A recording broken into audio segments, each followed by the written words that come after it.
Hadirin jamaah sholat subuh Masjid Miftahul Huda Raja Basanunyai, insyaallah dimuliakan oleh Allah Subhanahu wa taala. Insyaallah kita akan mendapatkan kehidupan yang bahagia baik dunia maupun akhirat kelak. Hadirin rahimakumullah, saya akan membicarakan hukum wada'i. Pagi subuh kemarin sudah menjelaskan hukum taklifi. Hukum taklifi, hukum-hukum yang berkaitan dengan perintah ahkamul khamsah. Di dalam kitab Al-Bayan Abdul Hamid Hakim dan kitab Mabadi, ya, kitab Mabadi, ini Al-Bayan. Kemudian di dalam kitab Hukum Islam ini dijelaskan juga hukum taklifi ahkamul khamsah, kaitan dengan hukum itu 5 asal usulnya,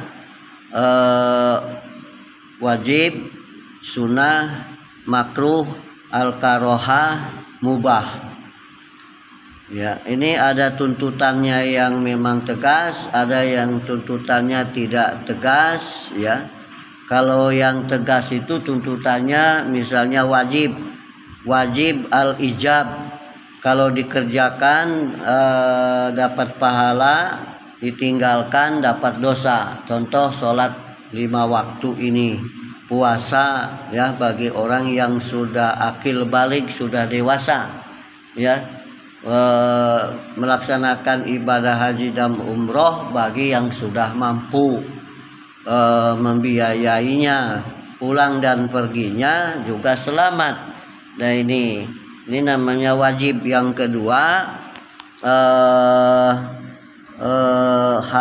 haram itu sesuatu, ya, perbuatan yang apabila dikerjakan dapat dosa, ditinggalkan dapat pahala, ya. Ini banyak, misalnya korupsi, ya, misalnya juga maling, begal dan sebagainya, merampok, ya, ini termasuk haram. Kemudian hukum sunnah ini dikerjakan dapat pahala, ya, dapat keuntungan, ya, tidak dikerjakan tidak apa-apa. Ini sunat ini ada yang muakkad, artinya dikuatkan, yang selalu dilakukan oleh Rasulullah SAW, ya, sholat tahajud, hajat, ya, ini sunat tambahan namanya, ingin mendapatkan kemuliaan dari Allah. Sholat hari raya Idul Fitri, Idul Adha, ini sholat sunat muakkad, bukan wajib, ya. Ya, ini jadi bukan menganggap remeh yang sunat-sunat, bukan, tetapi kita menjelaskan apa adanya gitu. Itu suatu tambahan amal ibadah kita. Sholat sunat rawatib sebelum subuh, ya, ini, ya kan. Kalau sesudah subuh itu tidak ada sholat sunat, ya, kecuali ada sebab yang mendahului. Sebab mendahului, misalnya pagi-pagi lagi udah subuh, ada sholat gerhana misalnya, ya, ada sebab mendahului, itu boleh, ya. Kemudian ada yang karohah, makruh. Kalau makruh ini dikerjakan nggak apa-apa, ya, dikerjakan. Kalau makruh, kalau makruh dikerjakan kita tidak apa-apa toh, ya. Misalnya merokok, makan yang bau-bauan, ya kan, ya, ditinggalkan dapat pahala, ya. Ini tuntutannya tidak begitu tegas, memang begitu, hukum itu apa adanya, Ya, yang kelima hukum mubah. Mubah itu bebas, tidak ada tuntutan, tidak ada larangan, bebas-bebas saja. Ya, mau kemana kita? Yang penting tidak ada larangan, tidak ada tuntutan. Itu mubah aja. Udah makan mau makan lagi, udah ngopi ngopi lagi, boleh. Yang penting tidak sampai memabukkan, ya kan? Namanya mubah bebas. Iya. Kemudian saya akan bicarakan sedikit lagi hukum wada'i. Hukum wada'i itu apa?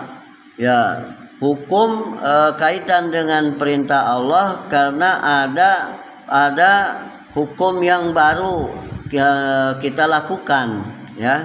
Ini hukum wada'i.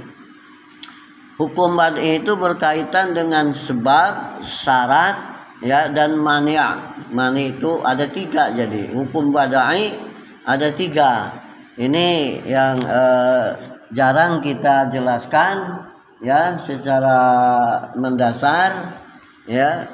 Yang taunya hukum 5 itu, yang hukum wada'i itu belum, ya. Maka saya ingin jelaskan di sini.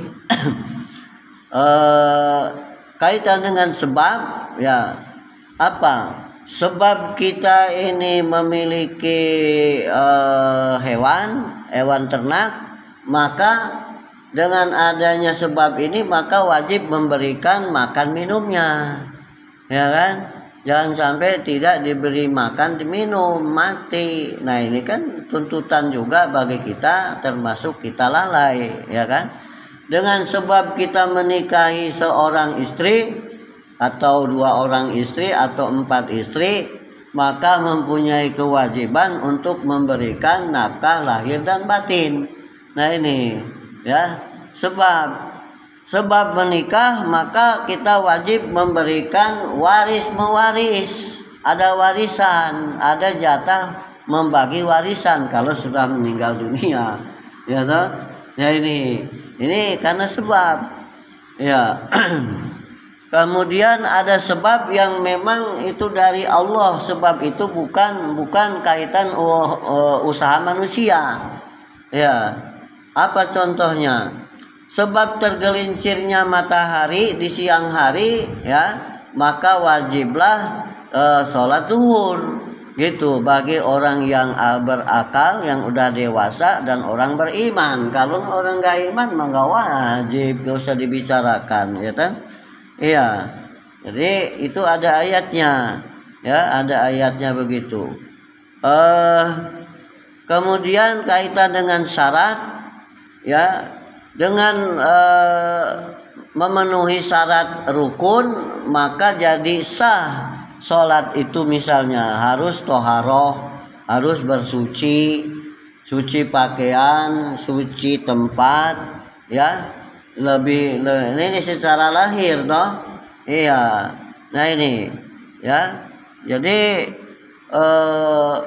contohnya kalau kita mau melamar pekerjaan, tenaga kerja jadi PNS atau di swasta, kalau kurang syarat dan rukunnya kan dia dipulangin, itu berkasnya ditolak, ya kan?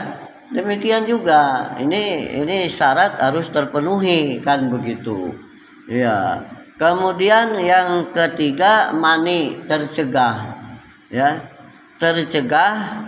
Misalnya kalau sholat kita ini ada najis, maka tercegahlah sholatnya, tidak terlaksana dengan baik, kan gitu.